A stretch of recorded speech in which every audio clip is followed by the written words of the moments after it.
Comment savoir si la voix dans ta tête vient de Dieu ou de quelque chose de bien plus dangereux? Chaque jour, des chrétiens prennent des décisions qui changent leur vie en pensant que le Saint-Esprit leur parle. Ils quittent des emplois, rompent des relations, déménagent à l'autre bout du pays, prennent des engagements financiers. Mais voici la réalité terrifiante. Toute voix que tu entends n'est pas la voix de Dieu. Satan se déguise en ange de lumière. 2 Corinthiens 11, 14. Tes propres désirs peuvent te tromper. Tes émotions peuvent t'égarer. Et si tu te trompes de voix, les conséquences peuvent être dévastatrices. Jésus a averti en Jean 10, 5. Ils ne suivront point un étranger. Au contraire, ils s'enfuiront loin de lui parce qu'ils ne connaissent pas la voix des étrangers. Mais comment reconnaître sa voix? Comment savoir si tu es conduit par l'esprit ou trompé par l'ennemi, ta chair ou ta propre imagination? Aujourd'hui, je vais te montrer 4 tests bibliques qui prouvent que tu entends le Saint-Esprit et non la mauvaise voix. Ce ne sont ni des sensations, ni des suppositions. Ce sont des garde-fous scripturaires qui te protègent moins de la séduction. Si ce que tu entends passe les 4 tests, avance avec assurance. Mais si un seul échoue, arrête immédiatement. Suivre la mauvaise voie peut détruire ta vie. Test numéro 1. Est-ce que cela s'aligne parfaitement avec l'Écriture? Voici le premier et le plus crucial.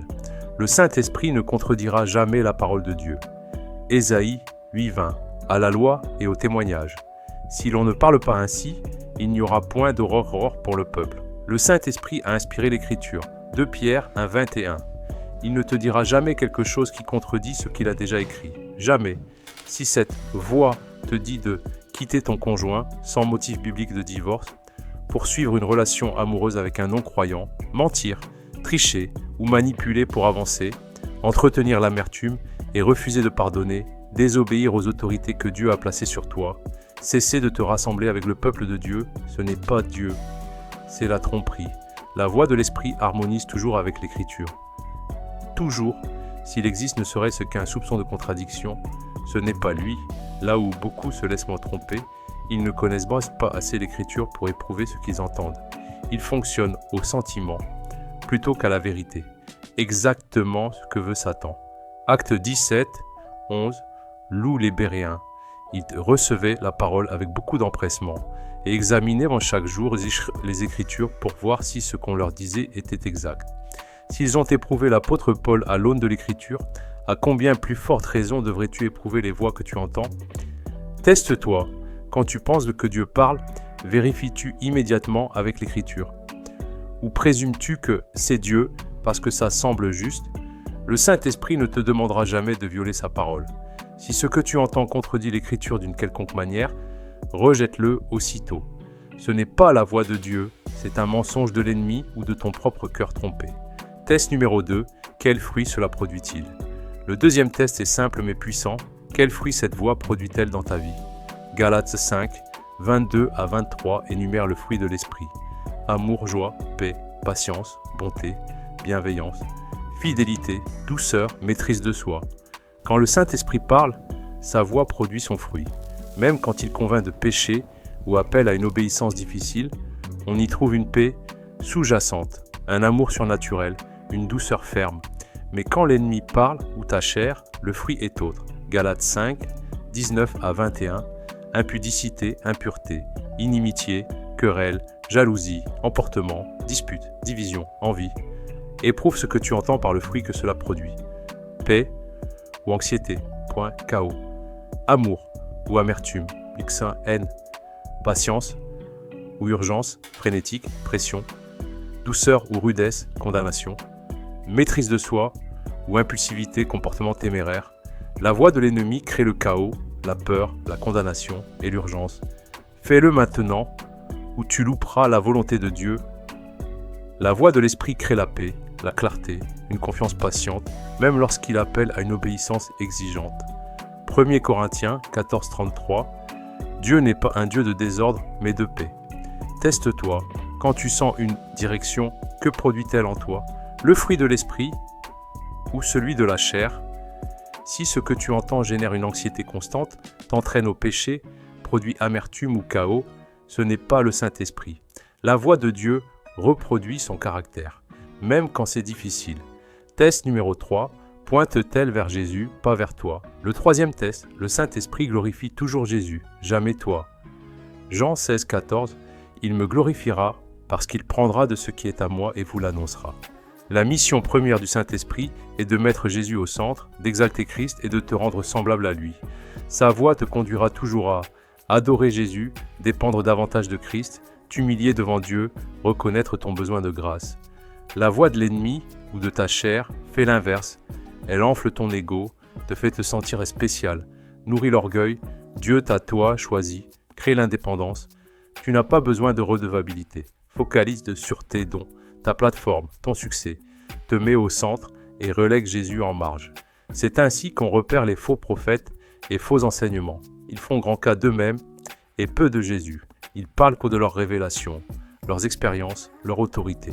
Mais Jésus glisse au second plan. Le Saint-Esprit n'attire jamais l'attention sur lui-même, il pointe vers Jésus. Pense à Pierre à la Pentecôte, rempli de l'Esprit. De quoi a-t-il parlé? De Jésus, pas de son ressenti ni des langues de feu. De Jésus crucifié et ressuscité. Teste-toi, cette direction te fait-elle te sentir important ou te rend-elle plus dépendant de Christ? Accroît-elle ta faim de Jésus ou ta faim de reconnaissance? Si ce que tu entends fait beaucoup de toi et peu de Jésus, ce n'est pas le Saint-Esprit. La voix de Dieu t'humilie et exalte Christ. Test numéro 4.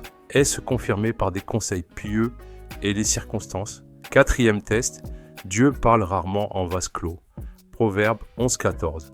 Quand la prudence fait défaut, le peuple tombe, et le salut est dans le grand nombre de conseillers. Quand le Saint-Esprit conduit réellement, il confirme souvent par des conseils de croyants mûrs et pieux, des circonstances de providentielles, portes ouvertes, fermées, l'unité du corps de Christ lorsque cela touche d'autres personnes, un témoignage constant dans le temps, pas une émotion passagère. Là où c'est dangereux, certains disent « Dieu m'a dit » et refusent toute redevabilité. Ils rejettent les conseils sages, tu ne comprends pas ce que Dieu fait. Ils ignorent les portes fermées, Dieu ouvrira un chemin. Ils agissent impulsivement sur un ressenti. Ce n'est pas l'esprit, c'est la séduction. Regarde l'église d'Actes, pour les décisions majeures, ils priaient ensemble, cherchèrent le Seigneur ensemble, écoutaient des responsables sages, attendaient l'unité et la confirmation. Acte 15, 28, il a paru bon au Saint-Esprit et à nous, remarque, l'Esprit et nous. Pas un individualisme isolé, pas Dieu m'a dit donc alignez-vous. Une direction confirmée par le corps. Teste-toi. As-tu partagé cette direction avec des croyants mûrs de confiance? Que disent-ils? Les circonstances s'alignent-elles ou forces-tu des portes que Dieu ferme? Y a-t-il unité chez ceux que cette décision affecte ou fonces-tu en solitaire? Si tu es isolé, sur la défensive et refuses de la redevabilité, tu ne suis pas l'esprit.